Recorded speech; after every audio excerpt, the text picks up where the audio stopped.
Buenos días a todos y a todas. Les habla David Puig, embajador de la República Dominicana en la India.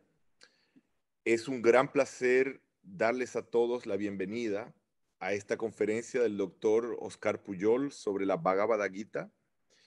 Esta presentación es parte de las iniciativas de nuestra misión que apuesta a fortalecer los vínculos entre la India y la República Dominicana a través de la cultura, el conocimiento, de las artes y del rico patrimonio de ambas naciones. Es un honor que Oscar haya aceptado en tempranas horas de la mañana compartir una nueva vez con nosotros desde Nueva Delhi su visión de un texto fundamental de la cultura de la India. Digo tempranas horas de la mañana porque aquí en Nueva Delhi son las 6:45 AM. Ya en junio pasado, Oscar nos agasajó con una bella conferencia sobre los Yoga Sutra de Patanjali. Y a raíz de ese encuentro, recibimos varios mensajes de los asistentes pidiéndonos que consideráramos continuar de alguna forma lo iniciado con aquella introducción a los Yoga Sutras. Semanas más tarde, se lo planteé a Oscar, quien de inmediato aceptó la propuesta. Lo hablamos en un par de ocasiones y al final decidimos abrirnos en esta segunda conferencia a otro texto que Oscar conoce igual de bien que los Yoga Sutras, dado que se encuentra en este momento trabajando en una versión al español de la Bhagavad Gita. Yo, al igual que muchas de las personas que asistieron a la conferencia de junio pasado, debo decir, Oscar, quedé conquistado con tu ponencia.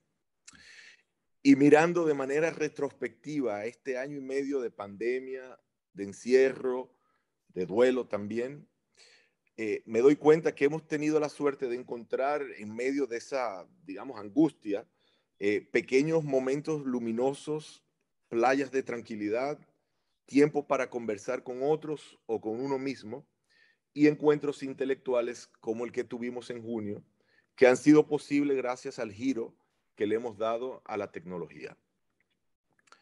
Antes de cederte la palabra, Oscar, quisiera darle las gracias a todas las personas que hacen posible los eventos que estamos llevando a cabo desde el mes de febrero, cuando asumí como embajador en Nueva Delhi. En primer lugar, a la primera secretaria Ana Ferrán, encargada de cultura en nuestra embajada, a todos quienes han difundido voluntariamente la invitación y la información sobre esta conferencia, y claro está, a todos los presentes. Vemos que tenemos a unas 35 personas conectadas. Es un público, un lindo público, conocedor. Veo a amigos, a conocidos, algunas personas que estuvieron presentes en la conferencia sobre los Yoga Sutra. Y solo quiero agregar que la conferencia está siendo grabada y que será compartida más adelante para que quien la quiera volver a ver y escuchar lo pueda hacer, pero también para que pueda llegar a todavía más personas. Sin más, Oscar, gracias otra vez y el micrófono y la pantalla son tuyos. Muchas gracias, embajador. Un placer estar aquí otra vez con todos vosotros. Namaskar desde Delhi, desde esta mañana fría en Delhi. Y un placer estar, aunque sea en forma virtual, en la República Dominicana, que espero poder visitar algún día. Decir simplemente que es para mí pues también un gran honor poder participar en estas actividades de la embajada y que me siento pues muy honrado de poder hablar de un libro que es mucho más que un libro, como es la Bhagavad Gita, ¿no? Como ha dicho muy bien el embajador, estoy traduciendo este libro en estos momentos y espero que igual a finales del año que viene salga a la luz. Y será para mí un placer compartir a lo largo de la charla.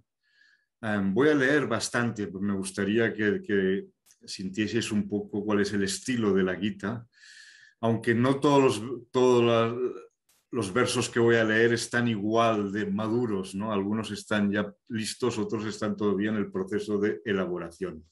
Bueno, en primer lugar, lo que realmente me interesa mencionar es la inmensa popularidad de la Gita.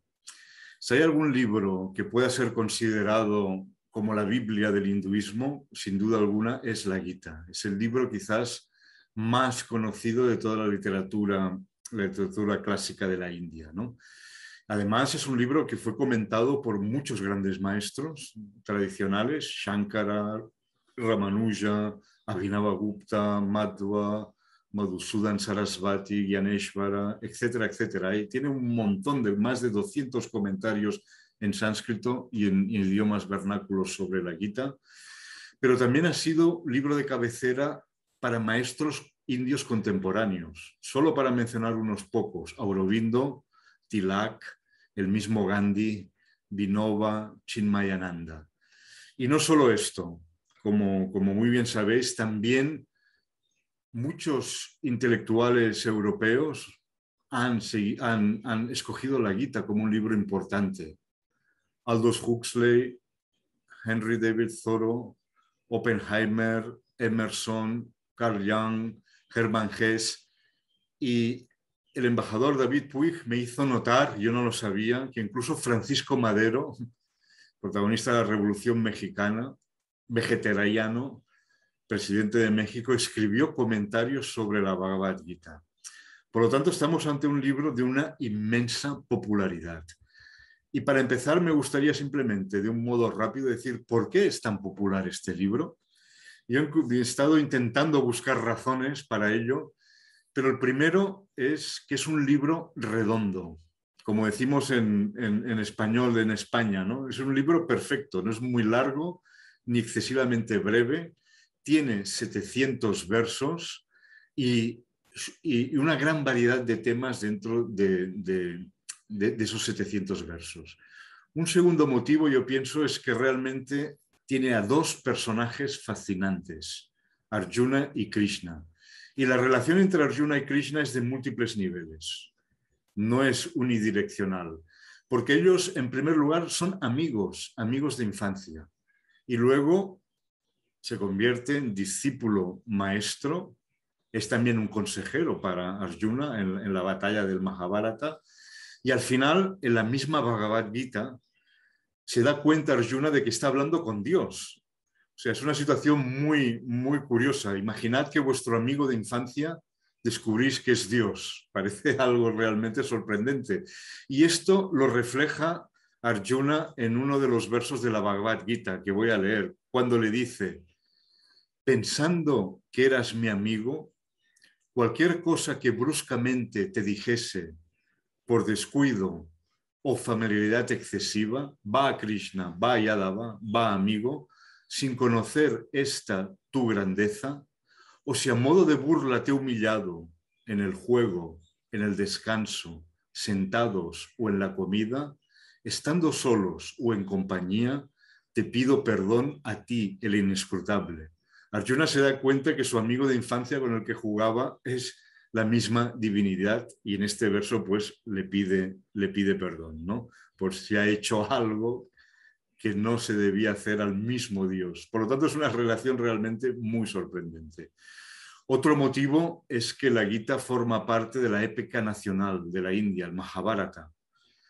Otro motivo, evidentemente, es que está escrito en un estilo sencillo y al mismo tiempo poético, en forma de diálogo, ¿no?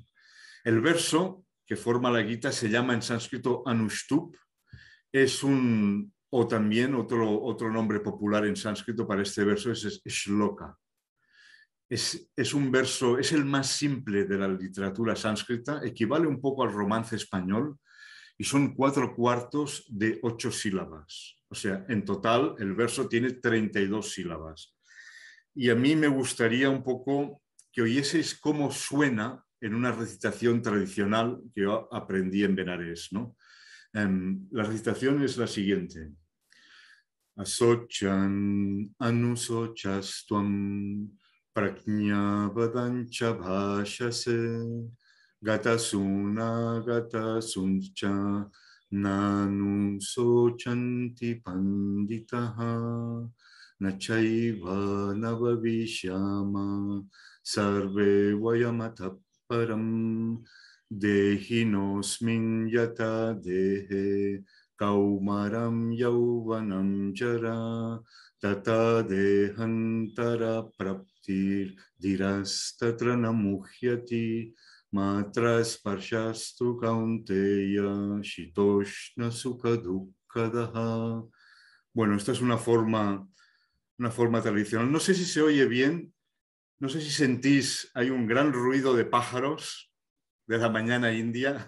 No sé si se oyen, pero yo los oigo muy fuertes. Y me gustaría, para que entréis un poco más en cómo se construye el verso sánscrito, os voy a mostrar ahora un poco estas 8 sílabas y cómo se estructura.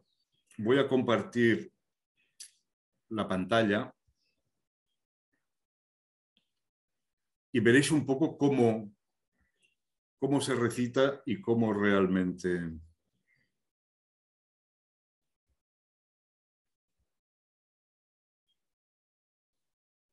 No sé si se ve ya.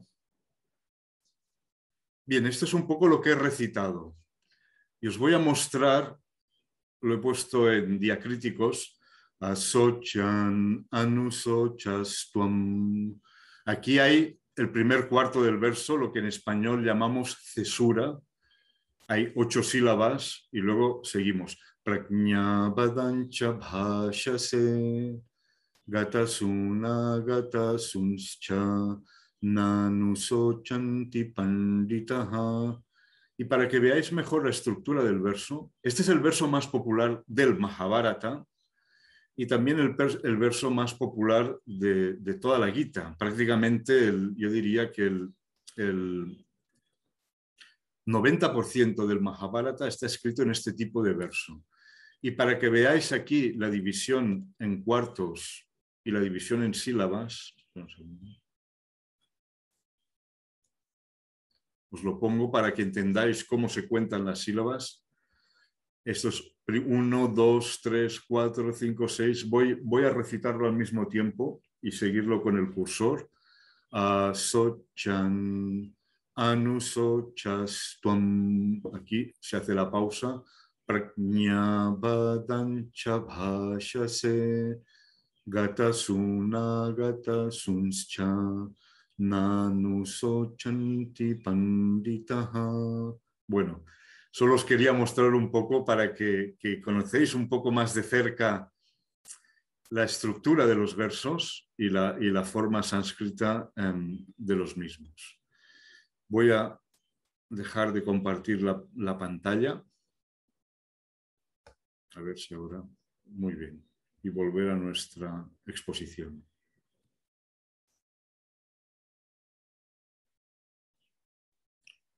Bien, por lo tanto, esta es la estructura del verso sánscrito. Ya te digo, es un verso muy sencillo, el lenguaje también es muy simple, se trata de un sánscrito muy fácil comparado con otras obras de la literatura sánscrita y que es incluso se puede empezar a leer en los primeros inicios del estudio del sánscrito. Bien, otro de las causas por qué este libro es tan popular es porque este libro es una síntesis de diferentes doctrinas, pero forma un todo coherente.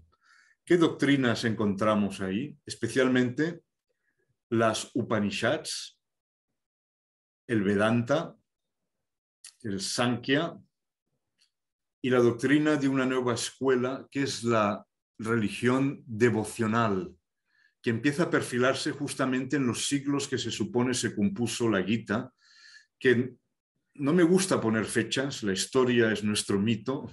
El hombre tradicional no pensaba en historia, no pensaba así el indio americano o el indio, sino que pensaba en un mito, y nuestro mito del hombre moderno es la historia, pero como que es nuestro mito, nosotros ponemos las fechas actualmente entre el siglo II antes de Jesucristo y el siglo II después de Jesucristo, en la época en que se compuso más o menos la Gita. Y por lo tanto es una síntesis de la Upanishad, del Vedanta, del Sankhya y de esa nueva religión que está saliendo en la India, que es la devoción a un Dios personal, en este caso a Vishnu, Krishna o Vasudeva, como se llama, ¿no? Otro motivo, quizás el principal de su enorme popularidad, es que la Gita nos ofrece una enseñanza totalmente original y nueva.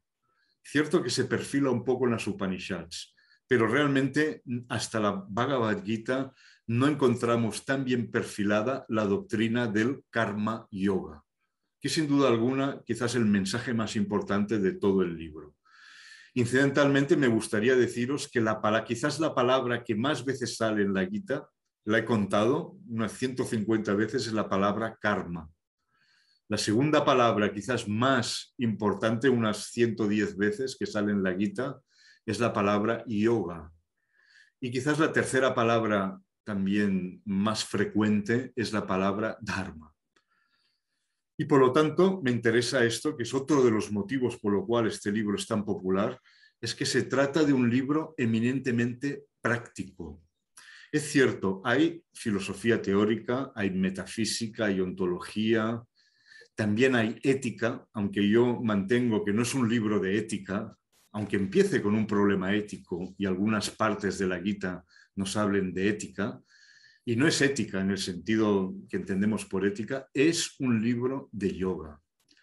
Es decir, es un libro que enseña una técnica para liberarse de las ataduras del mundo sin tener que renunciar al mundo, cosa que es muy interesante para el hombre moderno, para todos nosotros que estamos enzarzados en el samsara y que estamos llenos de obligaciones y de responsabilidades hacia la sociedad y hacia nuestras familias, hacia la gente querida, ¿no? Yo creo que ese es uno de los grandes secretos de la Gita.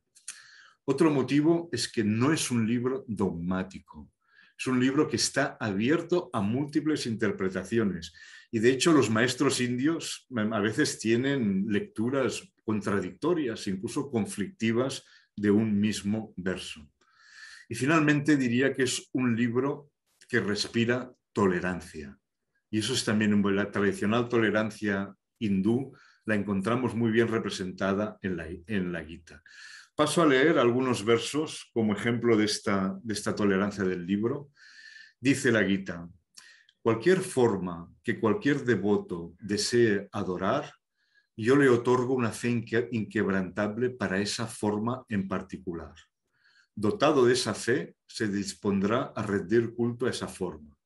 Por lo tanto, los deseos que a partir de ahí obtenga han sido en realidad dispuestos por mí.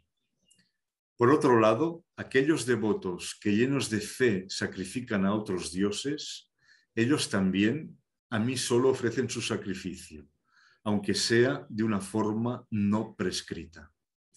Tal y como me buscan, así me muestro ante ellos. Las gentes siguen mi camino en todo punto. Esto es Krishna, ¿no? Que está diciendo que las gentes adoran a un solo Dios, aunque le pongan formas y nombres distintos, ¿no? Y eso a él realmente no le preocupa, la forma y el nombre que adopte la divinidad escogida. Otro ejemplo de esta tolerancia, más a nivel de práctica, es cuando dice: incluso el sabio actúa conforme a su naturaleza. Los seres siguen su naturaleza. ¿De qué sirve la represión? Y otro ejemplo de esta tolerancia dice: el sabio no sembrará dudas en la mente de los ignorantes apegados a la acción. Al contrario, los animará a actuar, ejecutando con dedicación todas las acciones. Bien, me gustaría, antes de entrar quizás en la temática del Karma Yoga, que como digo es de lo más importante que tiene, hacer un pequeño apunte histórico sobre la religión en la India. Y muchos conoceréis a través de los libros, especialmente, creo que era Vivekananda, de las tres vías: la vía de acción, la vía del conocimiento y la vía de la devoción, lo que llamamos Karma Yoga, Jnana Yoga, Bhakti Yoga, ¿no? En realidad estas tres vías corresponden al desarrollo histórico de la religión o del hinduismo en la India, ¿no?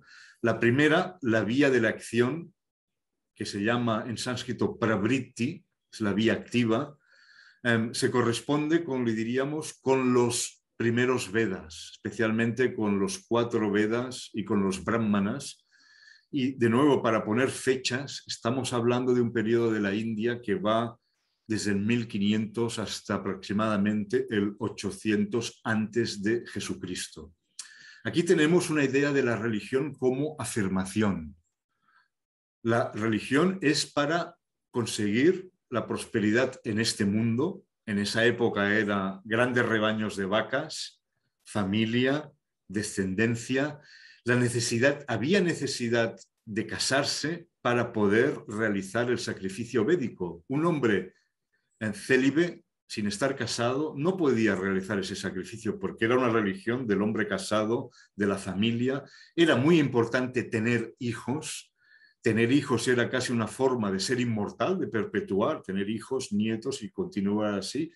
Y como digo, todo esto se articulaba en torno al sacrificio védico, que tenía 3 puntos importantes: la palabra, el fuego y la ofrenda que se lanzaba al fuego mientras se recitaba a través de la palabra en sánscrito para que llegase a los dioses. El objetivo del sacrificio era conseguir el cielo en el más allá, el paraíso, en el mundo de los dioses, y la prosperidad aquí en la tierra, ¿no? Como he dicho, tenía esta doble. La Gita, como veremos, y os leeré un pasaje ahora muy interesante, critica esto y llama a los seguidores del Veda, en una expresión que me gusta mucho, como adictos al cielo, son adictos al paraíso. Bien, esta primera vía de la acción védica basada en el sacrificio, que es criticada primero por las Upanishads, como digo, a partir del 800 antes de Jesucristo, se abre entonces, cambia la sociedad, y ahora no voy a entrar en los motivos sociológicos para ello porque nos alargaría mucho nuestra disertación, cambia y aparece la vía del conocimiento, el Jnana Yoga o lo que decimos Nivriti, que es la vía de la renuncia al mundo. Por lo tanto, tenemos la vía de la acción en el mundo, afirmativa, Pravritti, y la vía de la renuncia al mundo o Nivriti. Y es muy interesante porque a partir de ese momento, y eso lo podemos ver muy bien en la literatura de las Upanishads, que seguramente muchos de vosotros conoceréis, ahí los sacrificios son vistos como ataduras de deseos. Los dioses, que eran tan importantes en el primer periodo, son meros componentes adicionales del samsara. Incluso, y esto aparece en muchos, tanto en las Upanishads como en los Puranas, se entiende que incluso el hombre está por encima de los dioses en cuanto a su capacidad de conocimiento, porque los dioses, en cierta manera, son seres divinos, son seres perfectos, son seres que disfrutan de toda la felicidad, pero están adictos a esa felicidad del paraíso, y solo el hombre es capaz, a través del conocimiento, de liberarse, como digo, de las ataduras del bien y del mal. Hay, por lo tanto, en esta vía del conocimiento, una devaluación de la idea del cielo, lo que yo llamo la crítica del paraíso. Hay también, dentro de esta vía del conocimiento, una individualización de la religión, que ya no depende de los sacerdotes y de las creencias grupales, sino que se convierte en una cuestión de introspección y conocimiento, es decir, de meditación, es decir, de yoga. Ya no hay necesidad de tener hijos para la inmortalidad, como antes, como en la época más antigua védica, y aparece el ideal del celibato, de la asceta, del monje, de la persona que se retira fuera del mundo y para justamente meditar, ¿no?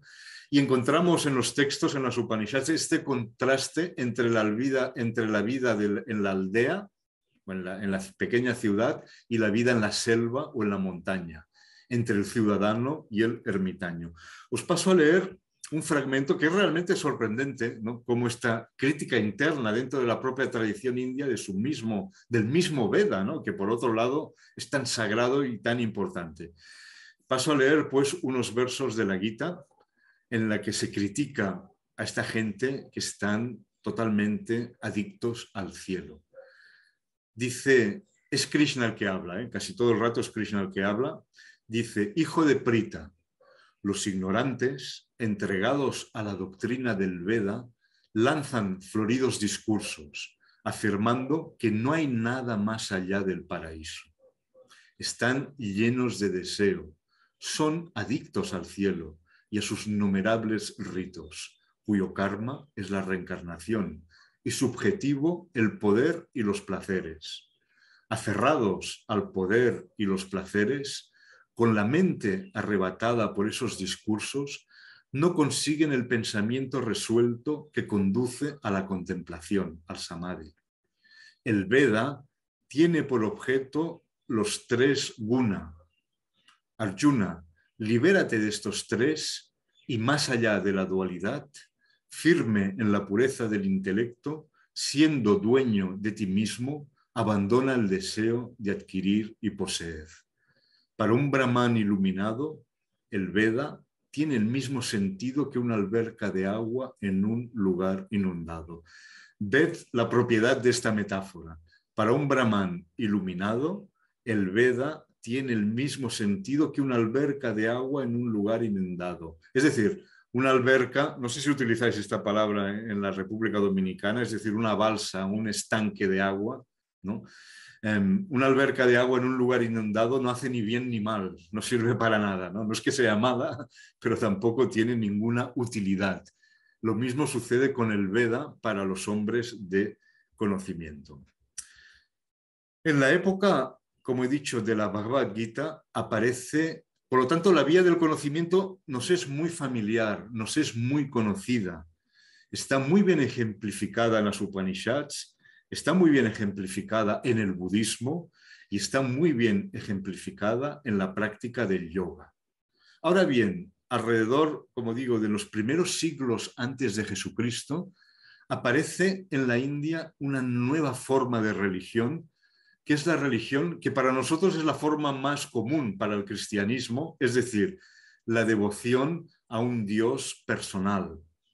Esto que parece realmente, como digo, para nosotros, a nosotros igual como, en cierta manera, hijos de la ilustración europea que somos, el hombre moderno, la vía del conocimiento nos resulta fascinante porque implica, como digo, el esfuerzo personal, la filosofía, la introspección, la crítica, etcétera, etcétera, ¿no? Pero el cristianismo ejemplifica la vía de la evolución.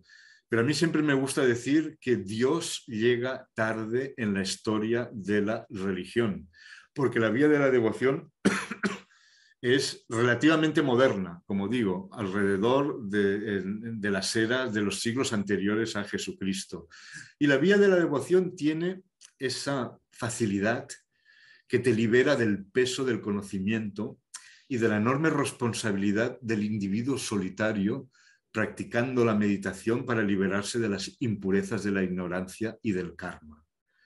La vía devocional ofrece una novedad, un Dios personal que puede ser invocado y puede interceder a favor del devoto manifestando su gracia gratuita, sin esfuerzo, sin soledad, sin la angustia de si lo hago bien o lo hago mal. Por lo tanto, la vía devocional tiene esta atractivo, ¿no? Yo creo, para el hombre, que es primero facilidad, accesibilidad. Todo el mundo puede seguir la vida, no hace falta ser un yogi o tener grandes cualidades, como pasa con el Vedanta. Luego, la comunidad, no lo haces solo, lo haces en comunidad, y la inmediatez del resultado.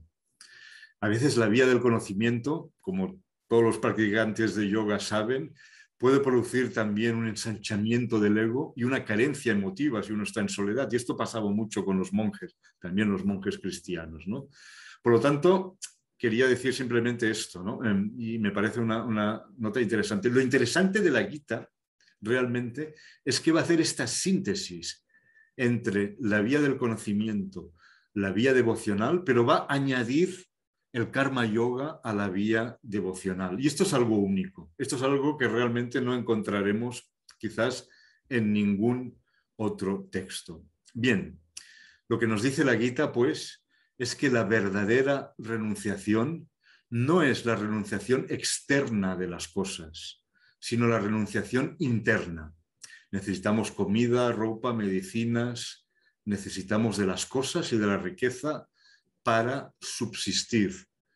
La Gita en sánscrito se utiliza una expresión muy bonita que es Sharira Yatra, el viaje del cuerpo. Necesitamos de la acción para poder realizar el viaje del cuerpo, que es el viaje de la vida, el viaje que hacemos con nuestro cuerpo a través de la vida. Y el cuerpo es la ventana del alma. El objetivo de este viaje corporal es justamente el conocimiento de nuestra divinidad interior. Pero este conocimiento, mientras estamos en este mundo, solo se puede conseguir a través de nuestro cuerpo y de nuestra mente. Aunque al final el conocimiento acabará trascendiendo tanto los límites del cuerpo como los de la mente. Por lo tanto, para este viaje del cuerpo, Sharira Yatra, es muy importante el Karma Yoga. Volvamos un momento al dilema de Arjuna. Yo no asumo que todos vosotros sois conocedores de la India, pero para quien quizás convendría decir, y entiendo de que más o menos conocéis cuál es el gran dilema de Arjuna al principio de la Gita, ¿no? Él, como sabéis, es un guerrero, pertenece al estamento de los guerreros, están en esa guerra fratricida del Mahabharata entre familias, entre primos, y están, por lo tanto, los familiares a ambos lados del ejército. Y al inicio de la batalla, Arjuna tiene como carrocero, como auriga, a Krishna, ¿no? Y Krishna, que no peleará en la batalla, pero que es el que conduce la carroza de Arjuna. Arjuna le pide a Krishna que coloque su carroza en medio de los dos ejércitos contendientes, al inicio de la batalla. Y en ese momento puede contemplar que al otro lado del ejército están sus tíos, están sus primos, están sus maestros, maestros muy venerados por él, están como enemigos. Y eso le provoca una crisis. Ahí es un dilema ético, realmente le provoca una profunda crisis. ¿Cómo él va a luchar contra sus propios parientes? ¿Cómo va a matar en la batalla a sus grandes maestros como Bhishma y Drona, ¿no? Y entonces él tiene esta duda. Si lucha, que es lo que digo, es el círculo vicioso. Hagas lo que hagas, perderás. Ese es el punto inicial de la Gita, que es el punto inicial para momentos difíciles de nuestra vida, que estamos en un callejón sin salida y tomemos la decisión que tomemos, la cosa saldrá mal. La Gita realmente es un libro que te cambia, te invierte. Voy a mostrar ahora un poco con el texto. Y te pasa de ese dilema vicioso en que hagas lo que hagas, vas a perder, a una actitud, un cambio de actitud en donde escojas lo que escojas, vas a ganar. Para mí ese es uno de los grandes mensajes y atractivos de la Gita, ¿no? El dilema inicial de Arjuna es, si lucha, matará a sus parientes. Y si no lucha, no cumplirá su deber como guerrero y traicionará a su propia gente, a sus hermanos, ¿no? Veámoslo como el mismo, y esto es Arjuna el que habla, cómo él vive esta tensión al inicio de la Gita, ¿no? Voy a leer estas traducciones, pues. Dice Arjuna, ¿cómo en la batalla arrojaré mis flechas sobre Bhishma y Drona, ambos dignos de adoración? Antes que matar a los magnánimos maestros, es mejor en este mundo alimentarse de limosnas. Si los matase pensando que son codiciosos, solo gozaría de placeres manchados de sangre. No sabemos cuál es la mejor opción, si vencer o que ellos prevalezcan. Aquí están ante nosotros los hijos de Dhritarashtra. Si los matamos, perderemos el deseo de vivir. Con mi ánimo abatido por la lacra del desaliento y mi mente confundida en cuanto al Dharma, te pregunto, ¿qué es lo mejor? Dímelo claramente. Soy tu discípulo. Instrúyeme, pues en ti me refugio. No alcanzo a ver qué podrá disipar el dolor que seca mis sentidos, aunque obtenga aquí en la tierra un reino próspero y sin rival, o en el cielo alcance la soberanía de los dioses. Bien, como he dicho, todas las opciones son de pérdida y le crean una gran angustia, ¿no? Más adelante, ahora voy a leer otro fragmento, ¿no? Porque ahí veremos cómo Krishna le va girando, poco a poco le va girando esa percepción que tiene, ¿no?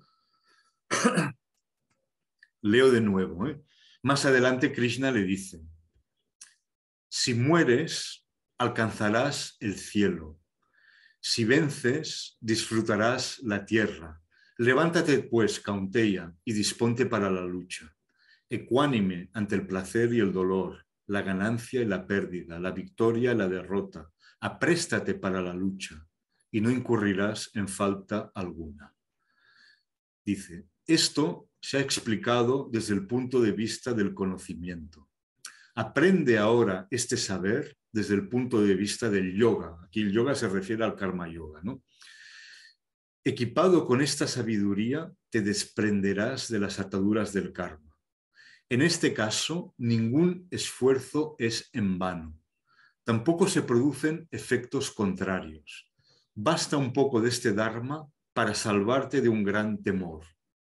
Un único pensamiento lleno de resolución alberga esta sabiduría. Infinitos son los pensamientos de los indecisos y en muchas direcciones se ramifican. Aquí hay un verso que me interesa detenerme un segundo solo, porque es un verso muy lleno de contenido cuando dice, en este caso, ningún esfuerzo es en vano. O sea, esto tampoco, dice, se producen efectos contrarios. ¿Esto por qué lo dice?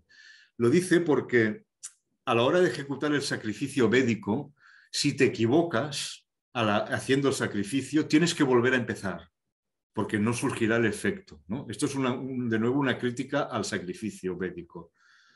Pero con el karma yoga, aunque te equivoques, todo lo que has hecho te sirve. Ningún esfuerzo es en vano, ¿no? Dice él también, tampoco se producen efectos contrarios, que esto es pratyavaya en sánscrito. ¿Por qué? Porque al ejecutar un sacrificio védico se pueden producir efectos secundarios. Por ejemplo, hay el problema de matar a las víctimas sacrificiales o te puedes producir algún error en la ejecución que puede dar un resultado que no es el deseado. Esto está muy estudiado en la ciencia del ritual védico, ¿no? Pero en el caso del karma yoga no se producen ningún esfuerzo es en vano y tampoco se producen efectos indeseados, efectos contrarios. Y dice también, basta un poco de este dharma es esta práctica, para salvarte de un gran temor. También es muy bonito esto, con solo un poquito de karma yoga ya te ayuda a superar la angustia de la vida cotidiana. Bien, como dice Krishna, si tienes éxito en tu empresa, de hecho podemos ya aquí aplicar un poco la filosofía, esto no lo dice Krishna, perdón, pero podemos aplicar la sabiduría de la Gita en como digo, en nuestra vida cotidiana y ver que nuestra vida en el mundo, hagamos lo que hagamos, tenemos en realidad dos posibilidades. Si tenemos éxito en nuestra empresa, disfrutaremos de los resultados, pero si fracasas, podrás aprender de tu fracaso y hacerte más sabio, porque el fracaso es el mejor maestro. Y de nuevo, esa diría que es realmente el espíritu del karma yoga, y esto lo dice Krishna, exige la ecuanimidad ante el éxito y el fracaso. Cito literalmente de la Gita, otro verso, cuando dice, ejecuta tus acciones asentado en el yoga, desechando el apego, ecuánime ante el éxito y el fracaso. La ecuanimidad es sinónimo de yoga. La ecuanimidad, pues, es muy importante en la filosofía del karma yoga. ¿Cómo vamos de tiempo? Tenemos tiempo. Yo os quería hacer un pequeño paréntesis, una nota personal, porque para mí la Gita es un libro que siento mucho. A mí, en mi primer viaje a la India, un verso de la Gita me cambió la vida, y os lo digo sinceramente, ¿no? Si me puse a estudiar sánscrito fue porque leí la Gita, la leí evidentemente en una versión inglesa cuando visité la India, no sabía ni lo que era realmente la Gita en esos momentos, y un día estando en Pushkar, leyendo un verso, pues realmente me cambió mi manera de ver el mundo. Yo era muy joven en esos momentos y me impulsó a estudiar sánscrito y un poco a seguir el camino que luego he ido siguiendo, ¿no? Este verso se encuentra en el capítulo 3 de la Gita. El capítulo 3 es el capítulo dedicado al Karma Yoga y dice: Evam pravartitam chakram nanu vartayati hayaha aghayur indriya ramo mogham parta sajivati. La traducción dice: quien en este mundo no sigue la rueda que así gira es un ser indigno, que entregado a los sentidos vive en vano. ¿De qué rueda está hablando aquí la Gita, ¿no? Está hablando de la rueda del mundo, la rueda cósmica que así gira. Estas ruedas, hay muchas versiones de estas ruedas de la vida, la rueda del samsara, ¿no? Y aparecen ya en los Vedas. Lo interesante es que son, y como digo, hay diferentes versiones de estas ruedas, ¿no? Lo interesante es que son ruedas que podríamos llamar antropocénicas, es decir, que entienden que el equilibrio del planeta Tierra depende de la acción humana, cosa que está realmente hoy en día, lo estamos viendo y sintiendo en nuestra propia piel. La rueda aquí en concreto, a que se refiere la Gita, que ha sido interpretada de diferentes maneras, esta rueda del capítulo 3, es la siguiente, ¿no? Los seres dependen de la comida. La comida depende de la lluvia. La lluvia, en su versión, depende del sacrificio. El sacrificio depende de la acción. La acción depende del cuerpo. El cuerpo depende del alma. Y el alma, cuerpo y alma son, en suma, los seres que dependen de la comida, la lluvia, el sacrificio, la acción, cuerpo, alma, seres. Como ves, hay este ciclo. Es interesante porque, como digo, y esto lo entendían, yo creo que lo entendían no solo en la India, también en América, todos los indios, en África, en todas las doctrinas, todas las grandes culturas tradicionales entendían que la acción del hombre era fundamental para no alterar los ciclos de la naturaleza, o algo que nuestra modernidad ha olvidado completamente, ¿no? Porque la relación de la ciencia moderna con la naturaleza es muy complicada. La relación que tenemos el hombre actualmente es una relación realmente complicada. Pero bueno, más allá de eso, me interesaba mucho esta idea de rueda y de girar con la rueda. Bien, hay seres que no tienen que girar con esa rueda, ¿no? Yo pensaba que era uno de esos cuando leí cuando estaba en esa época, pero no. Realmente las únicas personas que realmente no tienen necesidad de rodar con esa rueda son los seres iluminados, ¿no? Y la Gita lo dice en un verso también, ¿no? Después de este verso que acabo de recitar, dice: pero quien en el Atman encuentra su deleite, la persona que en el Atman se complace, a ese que solo se satisface en el Atman, no le queda por hacer tarea alguna. Haciendo no gana nada y no haciendo nada pierde. Realmente no depende de nadie para nada. Bien. Y luego dice otro que para mí también es muy importante, ¿no? A veces incluso el hombre iluminado tiene que actuar como el mismo Krishna. Krishna dice: yo soy Dios, yo no necesito, yo lo he conseguido todo en este mundo, no necesito hacer nada y sin embargo estoy activo. Krishna está activo en el mundo porque las gentes imitan lo que hace Krishna y siguen. Entonces, tiene que actuar para mostrar el camino también a los seres humanos. Entonces, aquí hay otro verso también muy importante que dice simplemente: ejecuta siempre la tarea de vida de un modo desapegado. Actuando sin interés, la gente alcanza el bien supremo. Janaka y los otros reyes lograron la perfección obrando de este modo. Asimismo, deberías actuar teniendo presente el bien común. Bien, vemos aquí el ideal del rey Janaka, que era el padre de Sita, del Ramayana, y ese ideal de reyes ilustrados, reyes iluminados, que seguían siendo reyes y ejerciendo todas las complicaciones del gobierno, pero obrando de un modo desapegado, el rey ideal, ¿no? Teniendo siempre presente el bien común. Bien, sigo avanzando. La Gita dice que hay dos caminos para la sabiduría, que son básicamente, según ella, el camino del conocimiento, que ya he hablado de él, y el camino del karma yoga, ¿no? Lo dice en el capítulo 3, es una vez más Krishna el que habla: oh impoluto, en el pasado anuncié una doble condición en este mundo: el yoga del conocimiento para los conocedores y el del karma yoga para los yogis.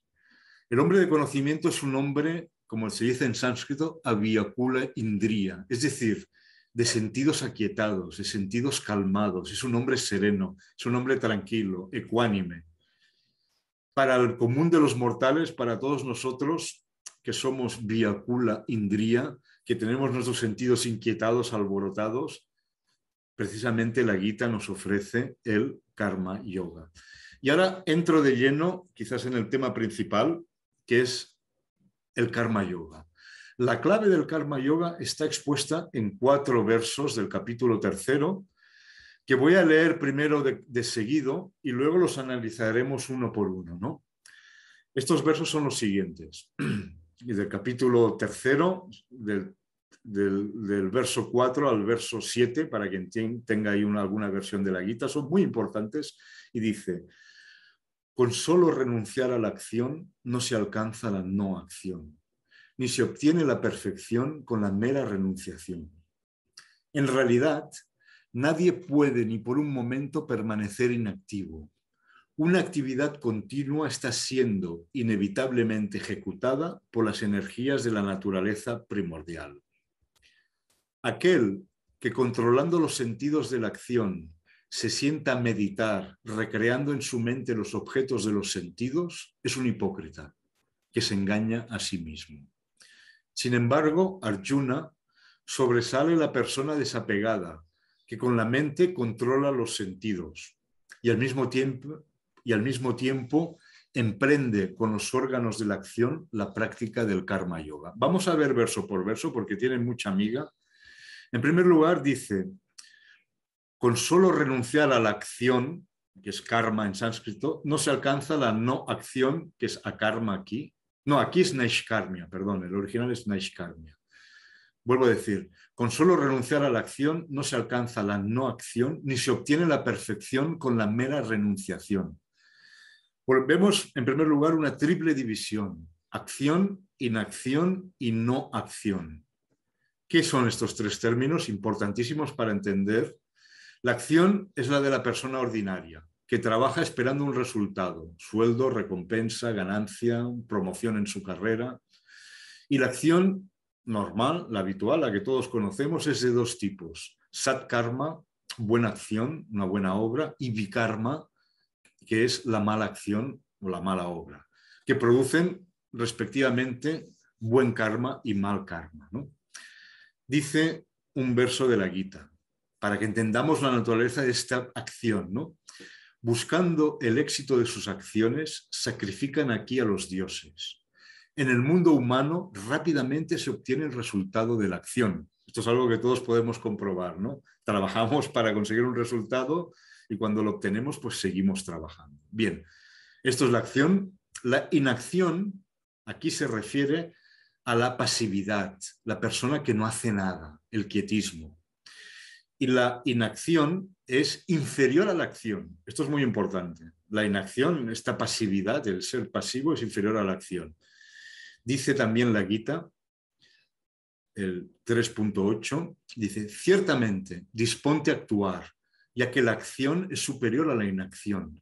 Quien no hace nada no consigue ni asegurar el viaje del cuerpo en este mundo. Porque decía algo, no asegura ni su subsistencia. Pero la Gita es más profunda que eso. Y lo que llamamos inacción, desde un punto superficial, en realidad es también una forma de acción. Y como he dicho, esto es una observación muy sutil, porque la Gita dice que siempre estamos haciendo algo. incluso cuando estamos sentados o tumbados en la cama sin hacer aparentemente nada, nuestra mente está siempre funcionando. Estamos pensando, estamos maquinando cosas, incluso el aburrimiento es una forma de acción mental, ¿no?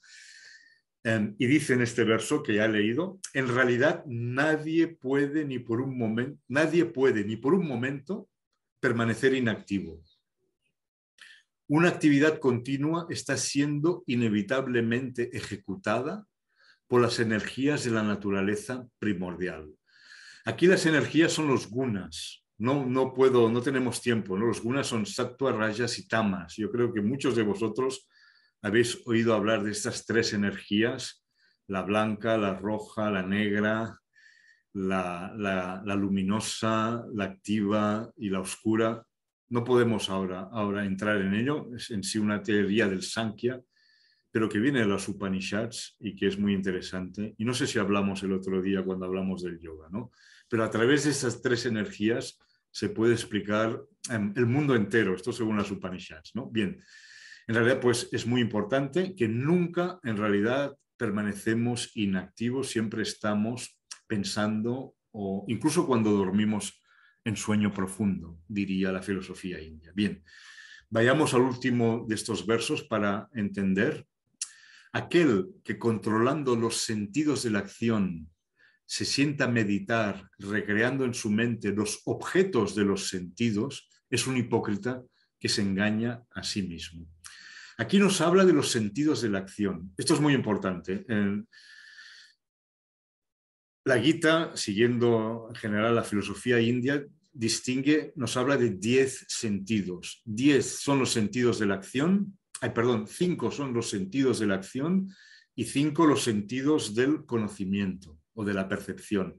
Los sentidos de la acción se llaman karma indriya. Indriya es sentido o facultad, karma es acción, por lo tanto karma indriya, y son vak, pani, pada, payu, upasta. Los voy a enumerar. Vak en realidad es la palabra y se refiere a la facultad del habla, el habla. Pani es la mano. Tanto para los sentidos de la acción como para los sentidos del conocimiento, el sánscrito utiliza el nombre del órgano, mano, ojo, nariz, oreja. Sin embargo, y esto es algo que me interesa mucho dejarlo claro, y veréis que hay traducciones muy malas de los textos. Cuando traducen las facultades como mano, ojo o oreja, está mal, porque estas facultades, aunque utilicen en sánscrito el nombre del órgano físico, las facultades, los sentidos son sutiles, no son físicos dentro de la descripción, ¿no? Y por lo tanto se utiliza por una metonimia, se utiliza ojo en el sentido de vista, se utiliza oreja en el sentido de oído, se utiliza piel en el sentido de tacto y se utiliza lengua en el sentido de sabor, ¿de acuerdo? Mirad lo que a veces se traduce mal. Y lo mismo pasa con los órganos o las facultades de la acción. Por lo tanto, vak, el habla, la palabra o la facultad del habla, pani, la mano o la facultad prensil, la facultad de agarrar, de coger cosas, pada, el pie, o la facultad del movimiento, la capacidad de moverse, payu, el órgano de excreción, el ano, o la facultad de excretar, y finalmente upasta, o el órgano generativo, tanto en el hombre como en la mujer, especialmente en la mujer, es decir, la facultad de procrear. Estos son los cuatro sentidos de la acción que, como digo, son facultades sutiles, ¿no? Por lo tanto, entendamos lo que dice. Él dice que controla los sentidos de la acción, es decir, no se mueve, no tiene placer sexual, no coge, no agarra, no hace nada, está sentado meditando, pero está recreando en su mente los objetos de los sentidos, ¿no? Vayamos al siguiente verso. Él solo controla los sentidos de la acción y por lo tanto eso no es suficiente para la meditación. Y este verso dice, sin embargo, Arjuna, sobresale la persona desapegada que con la mente controla los sentidos del conocimiento y al mismo tiempo emprende con los sentidos de la acción la práctica del karma yoga. Pues este es un poco la clave técnica. Tienes que controlar los sentidos del conocimiento, de la percepción, es decir, nuestros 5 sentidos, el sentido del olfato, el sentido de la vista, el sentido del tacto, etc. Y al mismo tiempo, con los sentidos de la acción, emprender la práctica del karma yoga. Bien, vamos a seguir. Como digo, este verso tan importante para entender la técnica del karma yoga es el 3.7, capítulo 3, verso 7. Y paso a leer algunos versos más que explican la naturaleza de esta karma yoga. Dice Krishna, ¿qué es la acción? ¿Qué es la no acción? En este punto incluso los sabios se confunden. Te hablaré de tal acción que conociéndola te liberarás de todo mal. Deberías entender qué es la acción. Deberías entender la acción errónea. Deberías entender la no acción. Impenetrable es el sendero del karma. Bueno, he explicado un poco ya lo que era la acción. La acción errónea es la mala acción y la no acción es el karma. Y aquí viene otro verso que a mí me gusta mucho porque es muy sutil, es en apariencia contradictorio, pero es un poco el secreto para entender todo esto. Y dice Krishna, capítulo 4, verso 18, quien en la acción ve la no acción y en la inacción ve la acción, ese es un sabio entre los hombres. Un yoga que ejecuta la acción integral o la acción completa, la acción plena. Aquí habla de otra idea que es la acción completa, la plena acción, la acción integral. En sánscrito es Krishna Karma Krit, que es en realidad el karma yoga, ¿no?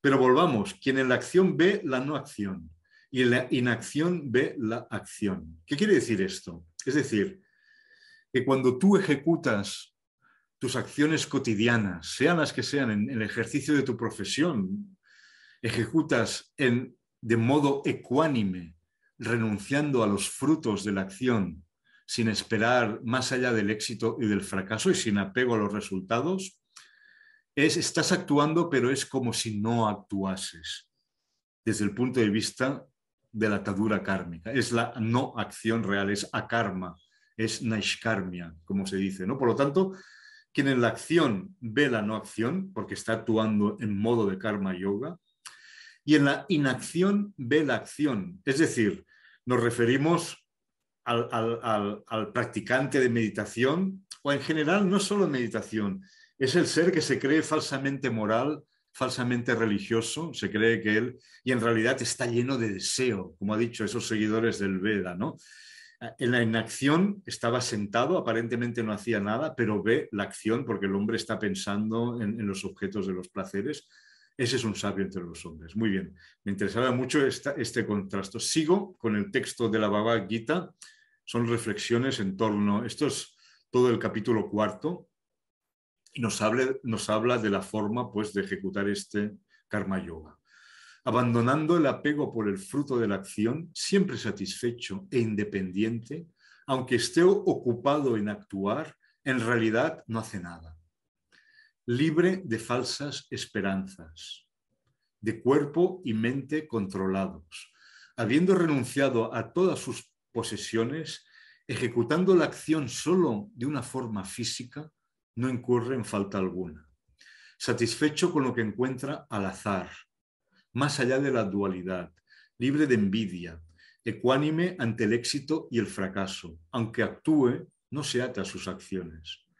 Todo el karma se disuelve para quien actúa con el espíritu del sacrificio, desapegado, con su mente establecida en el conocimiento. Bien, ved lo que dice.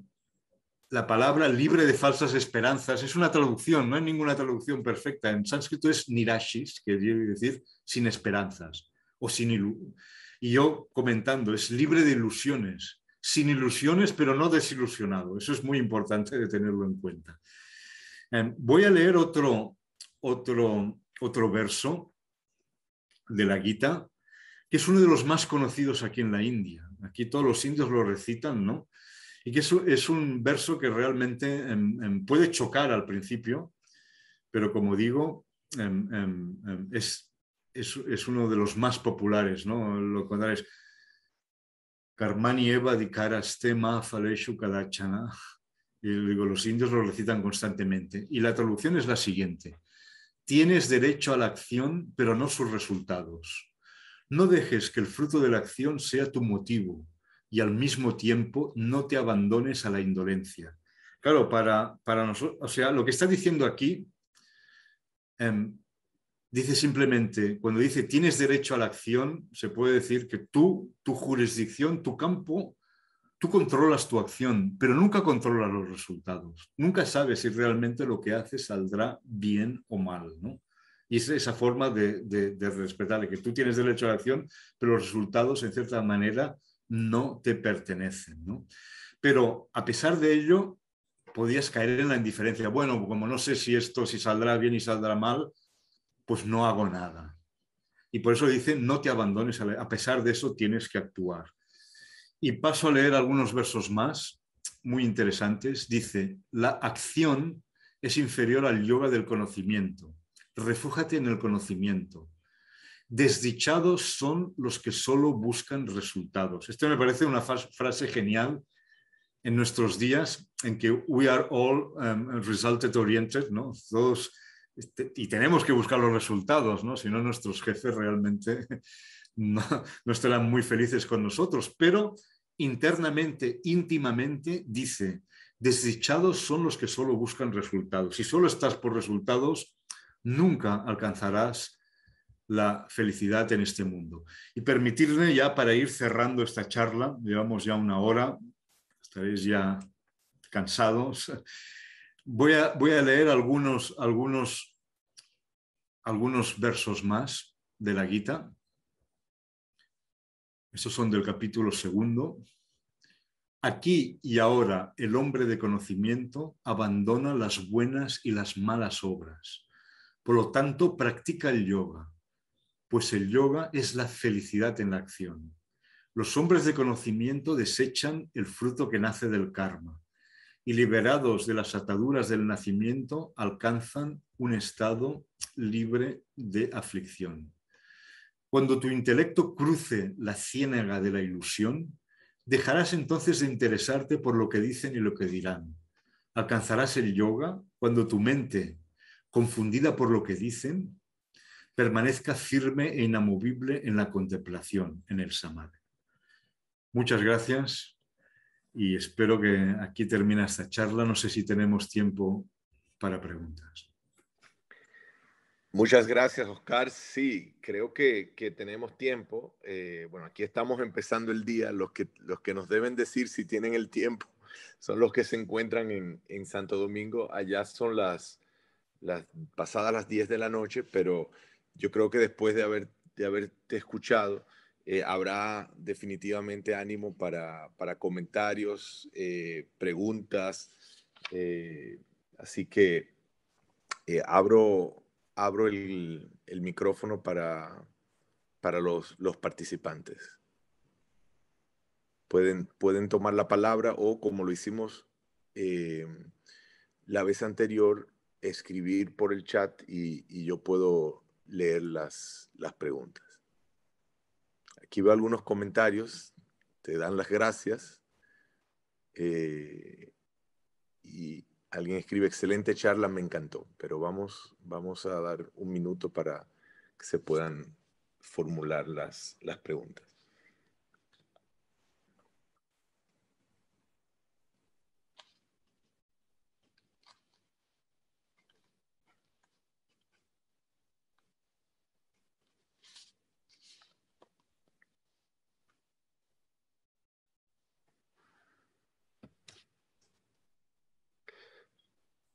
Vamos a ver.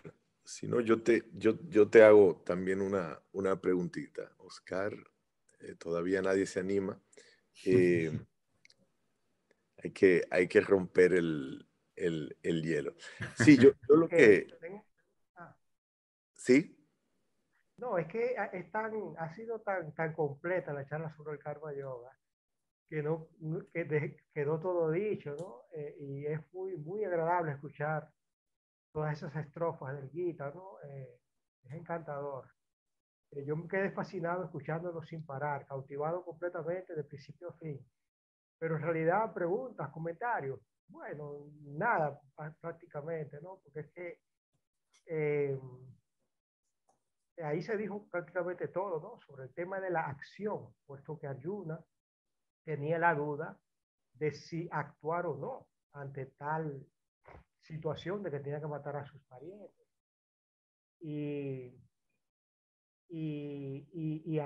ahí Krishna le explica que debe actuar y que el actuar le liberará a él del pecado y también a la India, de una situación política difícil, ¿no?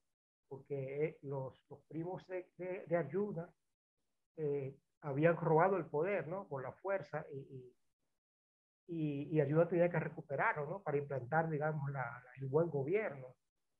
Y realmente todo ese mundo es fascinante, el mundo del Mahabharata y de esa conversación de Krishna y Arjuna antes de empezar la guerra en el mismo campo de batalla. Gracias. No, pues sí, lo que dice Braulio tiene toda la razón. Es Braulio quien hablaba, ¿no? Sí, correcto. Sí, un placer, Braulio. No, lo he dicho, ¿no? Yo creo que esa es la gran... A ver, yo creo que como hombres modernos que somos, como seres humanos, ¿no?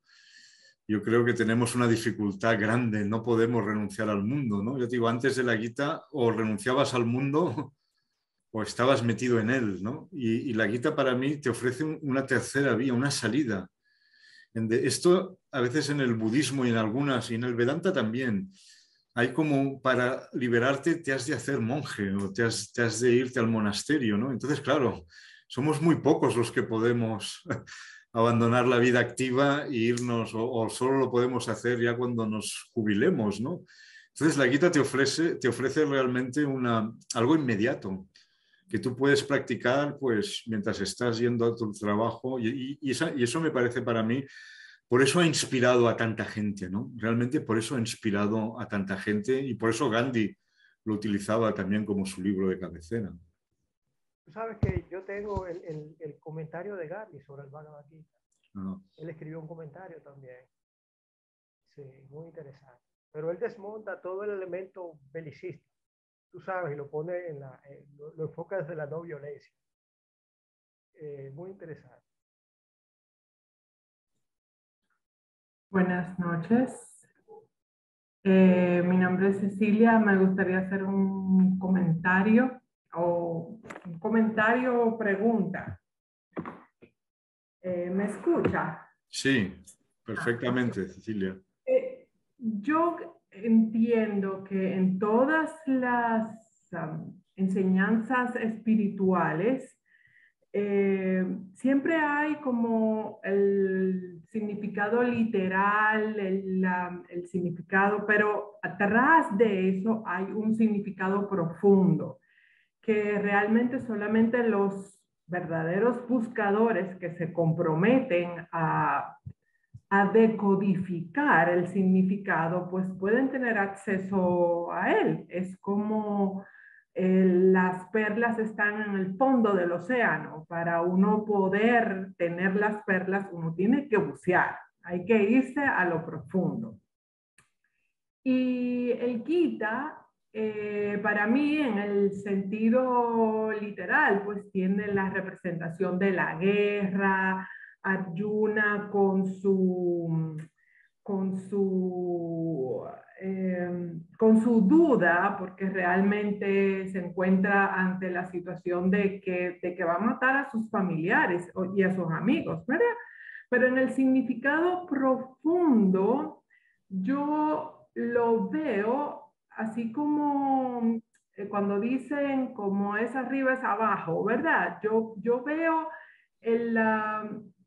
a Krishna como el Atma, a Dhritarashtra como todo lo que tiene que ver con la parte mental, los apegos, los vicios, los malos hábitos y todo eso, ¿verdad?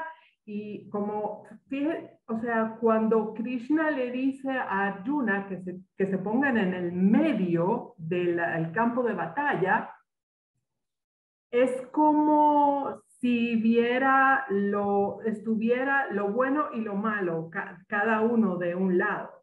Sin embargo, al final de la guerra del Mahabharata, mueren todos, mueren los buenos también. Entonces, es como la representación de que realmente para uno poder liberarse, uno tiene que desapegarse de todo, de lo bueno y de lo malo. O sea, tiene que liberarse de todos los apegos, sin importar la naturaleza que sea, para uno poder alcanzar la liberación, la iluminación, que es lo que representa Krishna en este caso. Esa es mi observación. No, lo dices muy bien, Cecilia, ¿eh? Al final mueren todos, se tiene que desapegar del... Y quizás te interese saber que toda esta gente que mueren, o sea, al principio del Mahabharata hay un capítulo que explica el origen de los personajes. Y los personajes son los dioses y los demonios que se encarnan para representar el drama cósmico de la lucha entre el bien y el mal, ¿sabes? Tienes en el primer libro, es muy interesante, porque los dioses se encarnan, los demonios se encarnan en los diferentes personajes, libran esa batalla.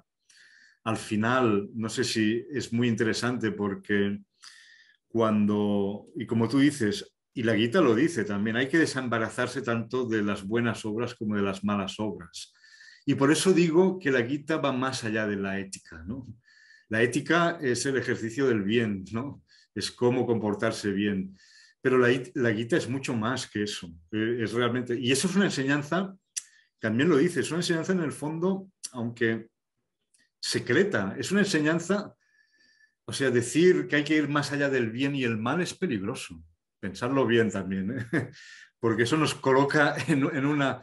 Y aquí me gustaría, y por eso yo siempre digo que no es simplemente un libro de ética. Y me gustaría hacer aquí una observación que igual os chocará. Pero la Gita fue el libro de cabecera tanto de Gandhi como del asesino de Gandhi, Nathuram Godse. Porque Godse, el personaje que mató a Gandhi, también leía la Gita.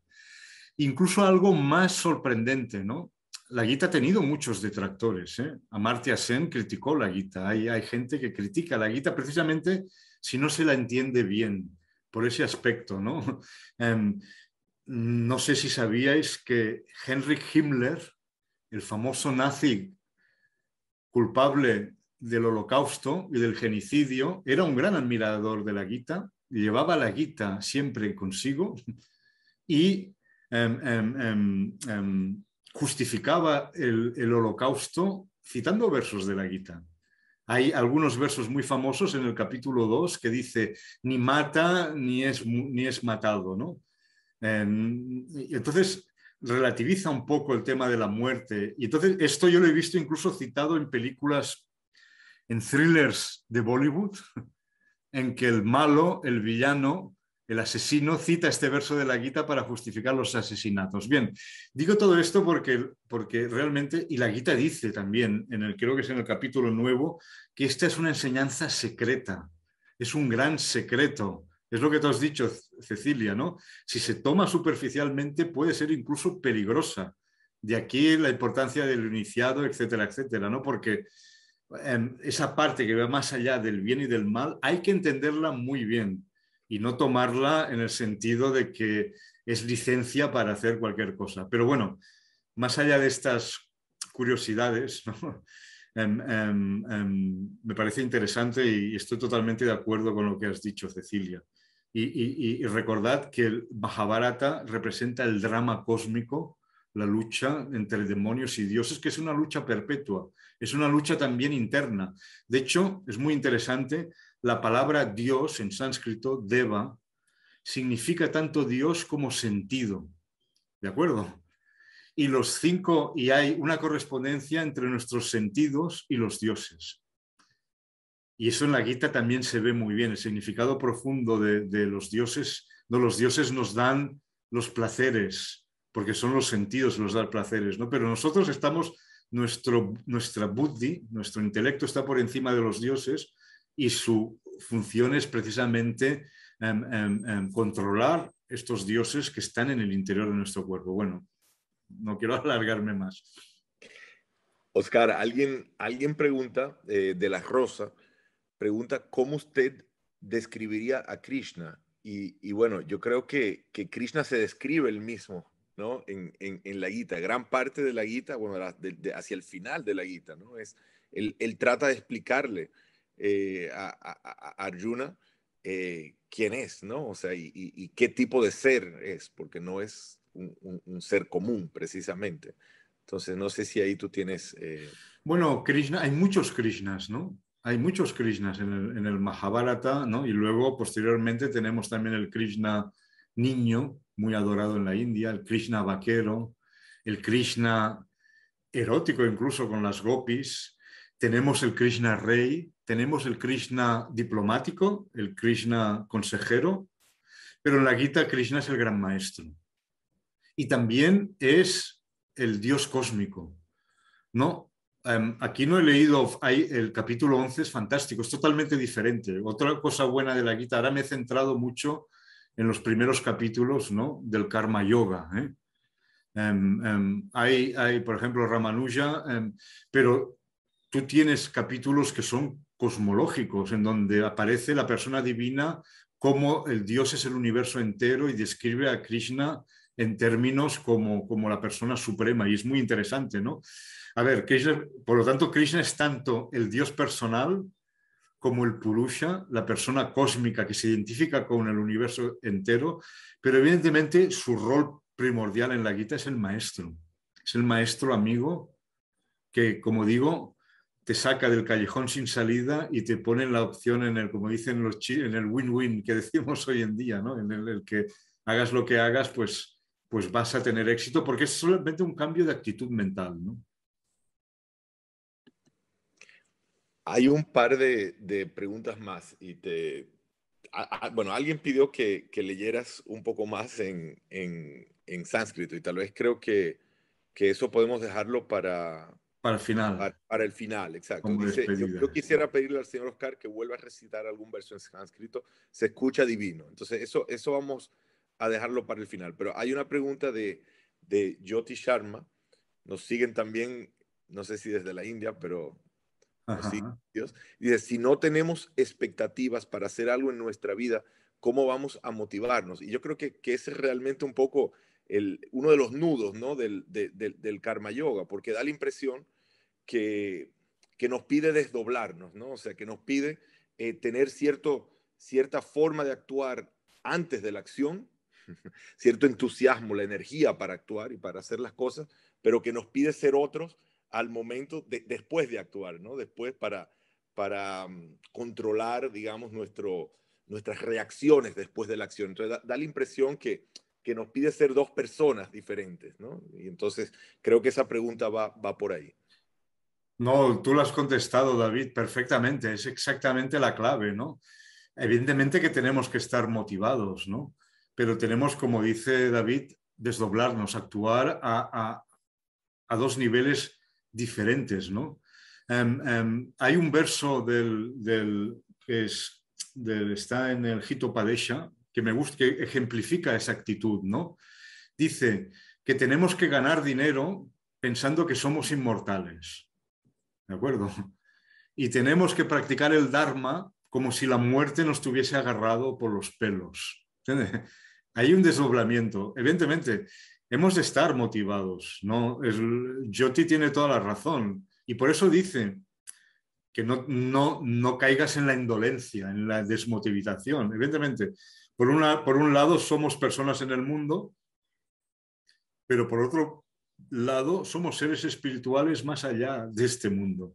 Si somos capaces de entender eso, ¿no?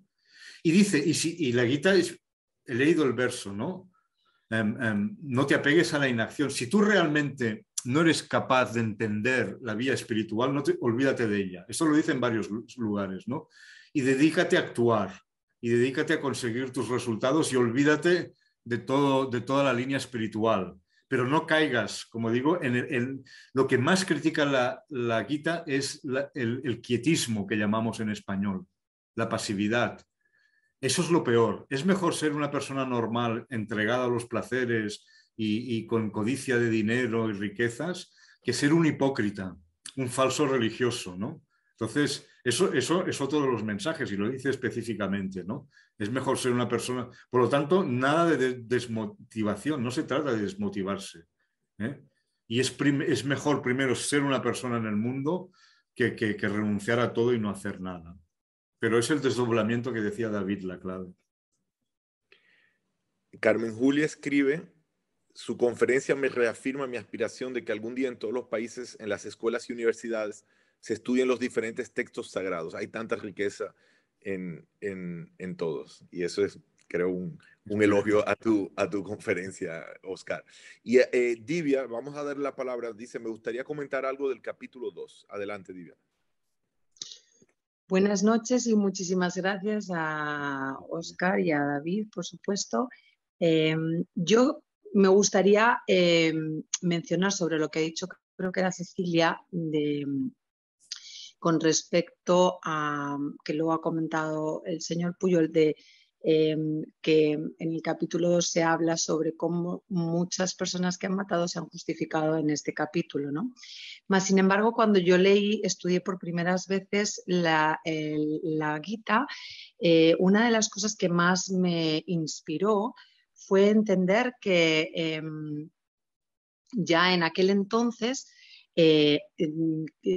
Arjuna tiene el mismo conflicto que muchas de las personas que vivimos hoy en día, ¿no? Pese a haber muchísimo tiempo de por medio, y es que bueno, se me murió mi mamá o me voy a morir, el miedo a la muerte, ese como concepto, ese velo que todavía, esa malla en la que todavía habitamos la gran mayoría, aunque sepamos la teoría, luego enfrentarnos con la realidad es otra cosa porque está como muy grabada ahí, ¿no?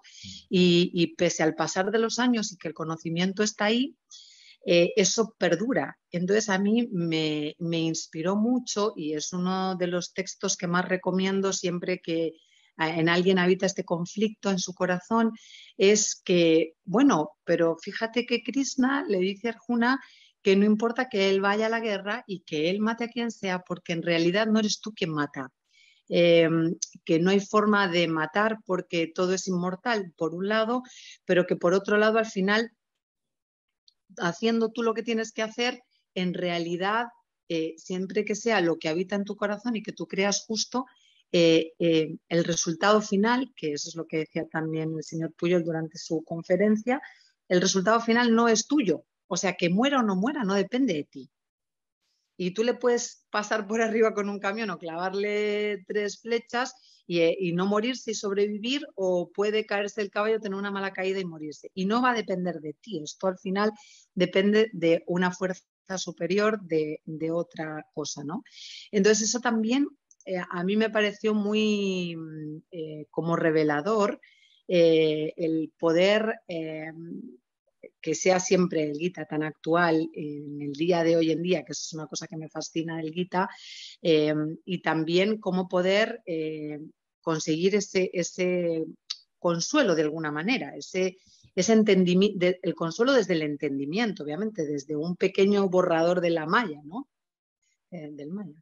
Bueno, gracias. Totalmente de acuerdo, Divya.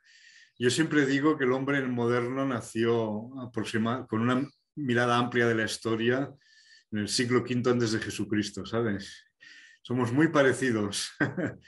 Y esto lo encuentras en los textos budistas, ¿no? Que hablan de la ciudad que nunca duerme, los 10 ruidos interminables de las ciudades de la cuenca ganguética de la época, ¿no? Y el Buda es muy moderno también, y las Upanishads son muy modernas, ¿no? Por eso, aunque parezca raro, y por eso se desarrolla esta vía del conocimiento que nos es para nosotros tan atractiva en el siglo XXI, ¿no? Y siempre me gusta hacer hincapié en ello, que no somos tan diferentes. El hombre moderno nace en el siglo V, antes de Jesucristo. La historia es...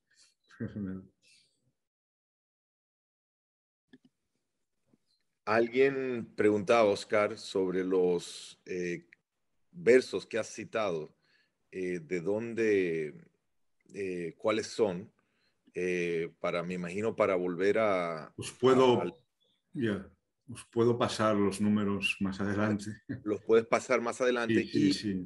Los puedo enviar si quieres compartirlos con la audiencia. Ningún problema, sí. Y de esto hablábamos justo antes de que diéramos acceso. Las versiones de la Bhagavad Gita que recomiendas leer. Alguien lo está preguntando y tú lo mencionabas hace hora y media cuando empezamos. Bueno, hay muchas versiones de la Gita. Imagino que en español, ¿no? ¿Se refiere? Me imagino. La pregunta la hizo Evi. Tal vez puede precisarnos. Hay muchas traducciones, ¿no? Hay traducciones más literales, otras más libres, en donde de esto, ¿no? La de Roberto Pla está muy bien, la de Roberto Pla.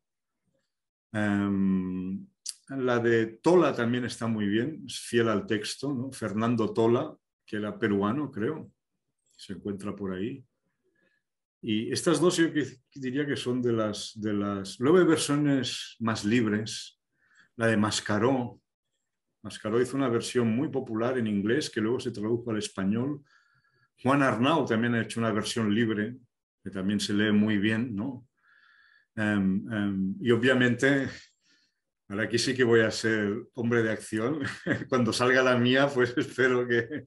Yo estoy trabajando en ella, llevo desde más de un año, ¿no? Y quiero hacer un libro, y quiero hacer un libro como el del yoga, en que la gente tenga acceso al original sánscrito, ¿no? O sea, aparte de la traducción que os he leído, quiero al final también poner el verso desglosado palabra por palabra, para que la gente juzgue por sí misma, ¿no? O sea romper como hice con los Yoga Sutras, para que el que no sepa sánscrito pueda leer la versión literal y luego la versión en español, ¿no? Porque ya veréis que las traducciones a veces cambian mucho de una a otra y no hay traducción perfecta, eso también, ¿no? Las traducciones cambian.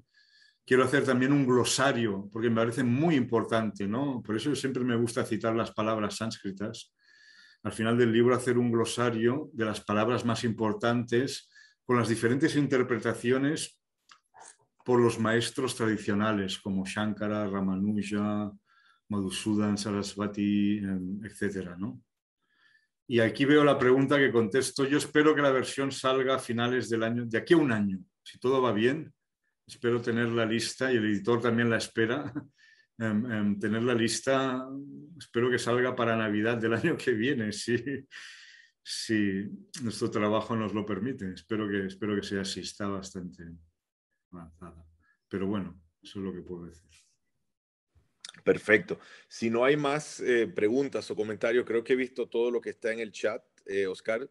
Pues te voy a pedir que complazcas a la persona que pidió que leyeras un poco en sánscrito para terminar, o recitaras, porque sí, sabes partes de memoria, ¿no? O sea, yo sé 2 capítulos enteros de memoria. Memorizo el texto y lo recito, lo interiorizo, ¿no? Y voy a empezar por la que dije, ¿no? No tienes derecho a la acción, tienes derecho solo tienes derecho a la acción y no a los resultados, ¿no?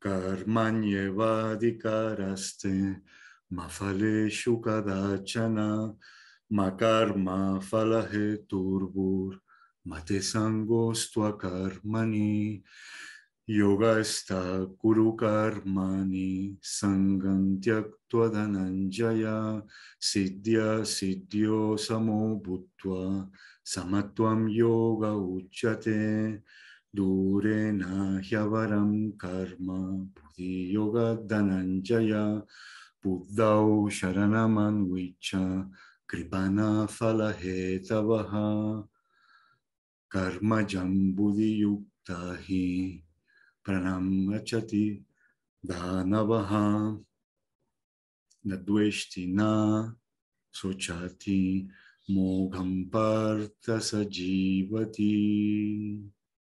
Muchas gracias. Así que con esto, Oscar, muchas gracias otra vez. Gracias a ti, gracias a la embajada por darme esta oportunidad. Muchas gracias. Hasta luego. Hasta luego.